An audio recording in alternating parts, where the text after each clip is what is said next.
तो घन किसको कहते हैं इसको देखना है। घन जो होता है एक ठोस आकृति होती है जिसकी 6 सतह होती है और 6 सतह वर्गाकार होती है। तो वैसी ठोस आकृति जिसकी 6 सतह वर्गाकार होती है उसे घन कहते हैं। जैसे हमारा ये दिया गया है चित्र, घन को बनाने के लिए 2 वर्ग लेते हैं इस टाइप से और उसके बाद इस तरह से करके इसमें देखिए जो भी शीर्ष है इस आपस में सब शीर्ष को मिला देंगे तो ये जो आकृति बनेगा इसको बोलेंगे घन। क्या बोलेंगे इसको?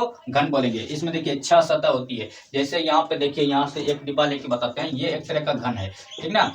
इसमें देखिए एक सतह ऊपर हो गया, एक सतह नीचे, ठीक ना। एक सतह इधर से, एक सतह इधर से, एक सतह इधर से, एक सतह इधर से, तो 6 सतह हुआ। और 6 सतह जब वर्गाकार होगा तो वह क्या होगा? घन होगा। तब ये जो है क्या हो जाएगा जी? हमारा घन हो जाएगा। समझ में आ रहा है? हाँ, तो वैसी ठोस आकृति जिसका 6 सतह वर्गाकार हो उसी को घन कहते हैं। तो घन में जो होता है दोस्तों,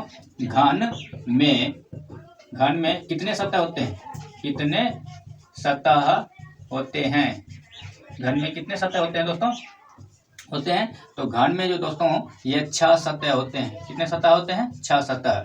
घन में कितना किनारा होता है? किनारा जैसे ये हो गया हमारा, ये जो अभी बताए ना, ये जो हमारा घन का आकार का है ये डिब्बा, ठीक ना। तो ये जो किनारा ये देख रहे हैं, ये है इसका किनारा, ये है इसका किनारा, ये है इसका किनारा, ये है इसका किनारा, ये है इसका किनारा, ठीक ना। तो ये जो देख रहे हैं ये है किनारा, ये है किनारा, ये है किनारा। तो क्या वो किनारा होता है इसको गिन करके बताना है। चलिए दोस्तों देखते हैं।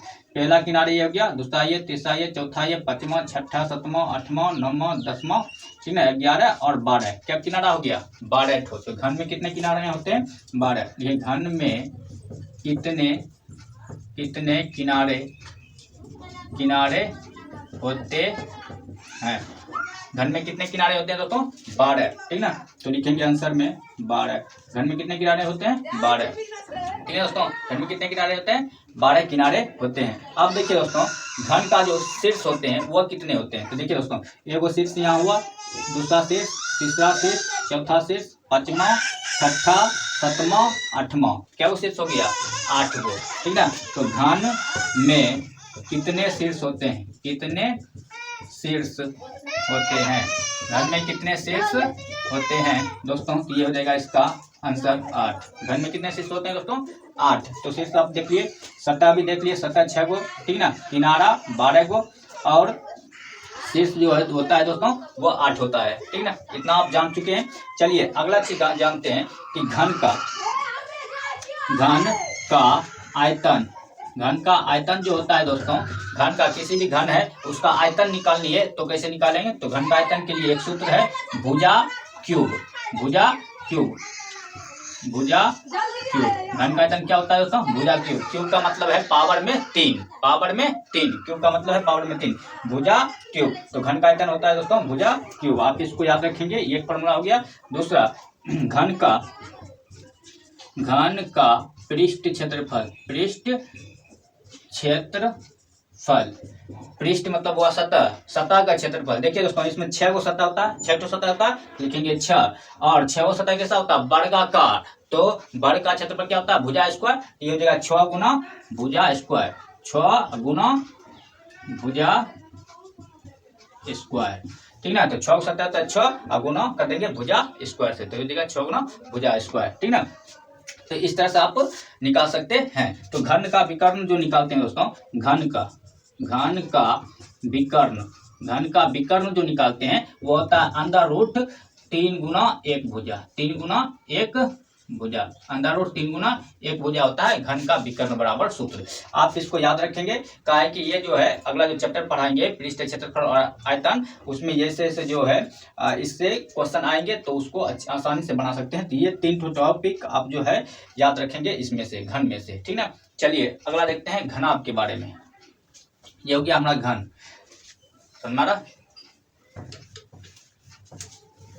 हमारा अगला टॉपिक दिया गया है घनाभ। घनाभ किसको कहते हैं इसको भी देखना है। घनाभ इसको बोलते हैं क्यूबाइड,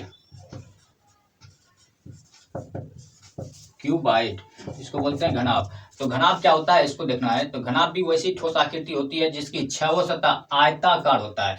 घन में था वर्गाकार, इसमें हो जाएगा आयताकार। तो आयताकार लेंगे सतह, ये हमारा आयताकार आयत हो गया, ठीक ना। तो इसको भी इस तरह से करके मिला देंगे, ये शीर्ष से इसको मिलाएंगे, इस शीर्ष से इसको मिलाएंगे, इस शीर्ष से इसको, इस शीर्ष से इसको, ये हमारा बन जाएगा, हमारा घनाभ बन जाएगा। आप देखिए दोस्तों, इसका जो सतह होता है इसमें भी सतह 6 होते हैं, ठीक ना। जैसे एक सतह ये हो गया, अभी बताए ना, इसी को मान लीजिए यदि ये लंबाई ज़्यादा है, ठीक ना, लंबाई ज़्यादा है, चौड़ाई कम है, चौड़ाई कम है, लंबाई ज़्यादा है, तो इसका मतलब ये है घनाभ एक टाइप से, ठीक ना। इसका ये एक सतह हुआ, दूसरा, तीसरा, चौथा, पांचवा, छठा, तो सतह क्या हो गया, 6 ठो, सतह क्या हो गया, 6 ठो।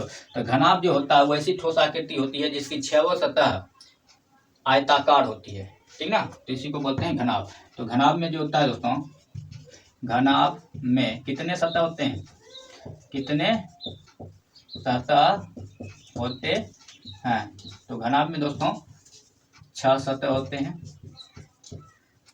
जैसे वर्ग में 6 सतह होता है, उसी तरह घनाभ में भी 6 सतह होते हैं।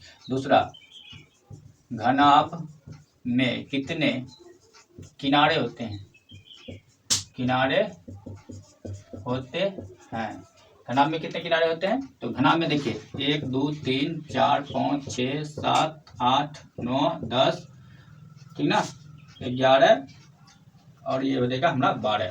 तो घनाभ में कितने किनारे होते हैं, 12 किनारे होते हैं। घनाभ में कितने किनारे होते हैं दोस्तों, 12, ठीक ना।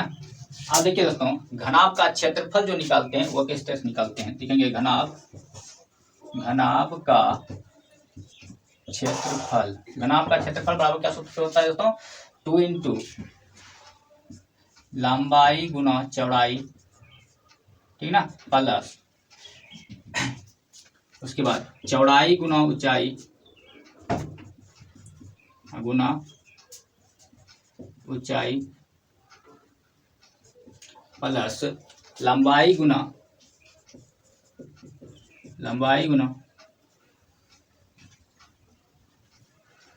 ऊंचाई, इस टाइप से होता है। इसी को लिखता है लोग 2 into LB plus BH plus LH, ठीक ना। जहाँ ये जो L देख रहे हैं, L है लंबाई, लेंथ जिसको बोलते हैं लंबाई, उसके बाद B है आपका चौड़ाई,